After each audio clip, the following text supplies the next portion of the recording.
नमस्कार प्रिय दर्शकों, स्वागत है आपका अपने बेहद ही खास कार्यक्रम ज्योतिष जानकारी में। दर्शकों, इससे पूर्व की वीडियो में हमने आपको बताया ज्योतिष शास्त्र की 12 राशियां और 12 राशियों को आपने अच्छी प्रकार से याद कर लिया होगा। एक निवेदन करते चले बंधुओं, आपको जो भी वीडियो प्राप्त हो रहा है उसे आप जरूर अच्छी प्रकार से देखें और तैयारी करें, तभी आप ज्योतिष सीख पाएंगे। बंधुओं, कल आपने 12 प्रकार की राशियों को जाना।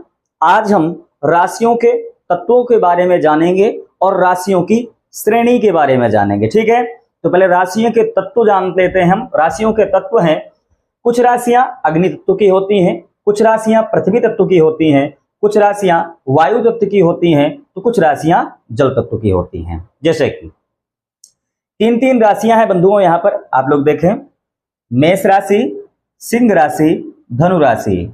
यह अग्नि तत्व की प्रधानता करती है, यानी कि अग्नि तत्व की ये 3 राशियां कहलाती हैं। इसी प्रकार वृषभ, कन्या, मकर, यह पृथ्वी तत्व की राशियां हैं। ठीक है, मिथुन, तुला, कुंभ, ये वायु तत्व की राशियां हैं।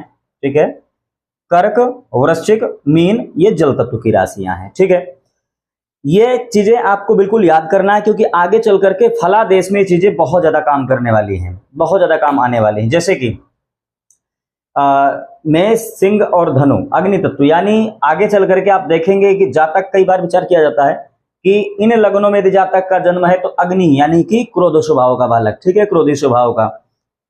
इसी प्रकार से वृषभ, कन्या, मकर है पृथ्वी यानी गंभीरता बालक के अंदर। ठीक है, तो इसी प्रकार से सभी अपना अपना महत्व राशियां रखती हैं।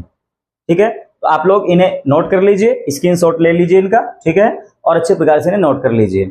अब इसके बाद हम जानते हैं राशियों की श्रेणी, क्योंकि राशियों को 3 श्रेणी में रखा गया है। ठीक है, तो 3 श्रेणी कौन कौन सी हैं, कौन सी राशि कौन सी श्रेणी में आती है, तो आइए देख लेते हैं। तो बंधुओं, राशियों की 3 श्रेणियां हैं।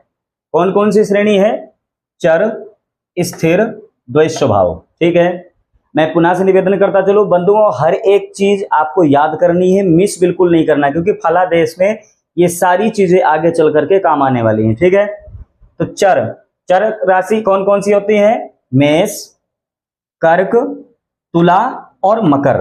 ठीक है, ये 4 राशियां चर राशि की श्रेणी में आती हैं। ठीक है, इसी प्रकार से स्थिर में वृषभ, सिंह, वृश्चिक और कुंभ। ठीक है, ये 4 राशियां स्थिर राशि कहलाती हैं। ठीक है, हाँ, कहीं कहीं पर मैं वृषभ को वृष भी लिख देता हूं और वृषभ भी लिख देता हूं, तो आप समझें इसका नाम वृष भी है और वृषभ भी है। ठीक है, तो ये 4 राशियां स्थिर राशि हो गई। इसी प्रकार से द्वैत स्वभाव राशि कौन कौन सी है? मिथुन, कन्या, धनु और मीन। ठीक है, तो ये 4 राशियां द्वैत स्वभाव की हैं। आप फटाफट से इसका स्क्रीनशॉट ले लीजिए। चर, स्थिर, द्वैत स्वभाव। ठीक है, ये आगे चल करके बहुत ज्यादा काम आने वाली हैं। ठीक है, ये चीजें सभी काम आने वाली हैं आगे चल करके फलादेश में। ठीक है, चर, स्थिर, द्वैत स्वभाव याद कर लीजिए, स्क्रीनशॉट ले लीजिए, इन्हें लिख करके रख लीजिए, रजिस्टर बना लीजिए। ठीक है जी, तो बंधुओं, यह थी आज की जानकारी। आज के लिए इतना ही, दीजिए इजाजत, फिर होगी आप सबसे मुलाकात, नया विषय लेकर के आएंगे। तब तक के लिए दर्शकों, राधे राधे।